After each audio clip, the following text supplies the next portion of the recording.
I'm Emma. I live in Bedfordshire and I work in education. We first came to the Bruderhofs because my husband had met some of them and they invited him, so we both came along with my first guide dog. This is Gus, he's my second guide dog. I'm registered blind. I think we've been coming for about 4 years now.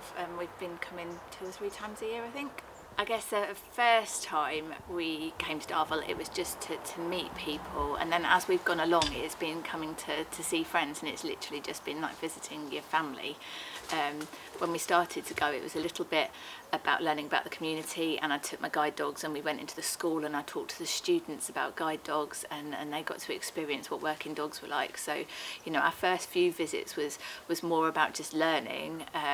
Now we come because they're our family. We had a couple come and live with us for a few months, which was amazing. I remember thinking I couldn't ever live here because everyone looks the same, and from a visually impaired person's point of view, when the women all do wear long skirts and very similar colours, I found that really hard. And then I had a long conversation with one of the women who taught me about the individuality within all of that, and she was showing me that there's different colour headscarves and different way they tie them and different patterns and colours of skirts, and actually when I got told all of that, you realise how rich it is, and there's a lot of individuality within it. I think sometimes it's easier as an outsider to see the similarity and think there isn't any individuality in it, and absolutely there is. I also have learned a lot about their willingness to support people.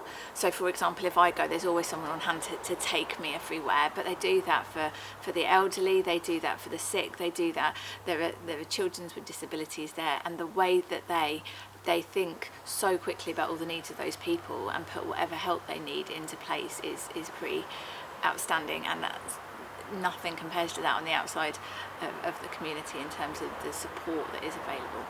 I'd say the community, the aspect of living in community, I never fully understood until we lived alongside people who put the needs of their community above their own needs, which is something that we don't do.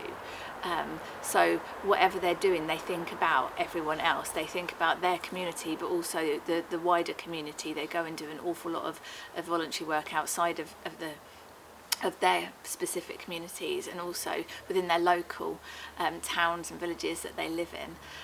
Go and experience it and take wellies, because you absolutely are going to be thrown into whatever the community are doing, and they're very outdoor focused and have beautiful woods and grounds, and they do activities. You will be exhausted when you finish because it's so rich, and there'll be so much to do, but you'll leave with a smile on your face and feel very blessed by it.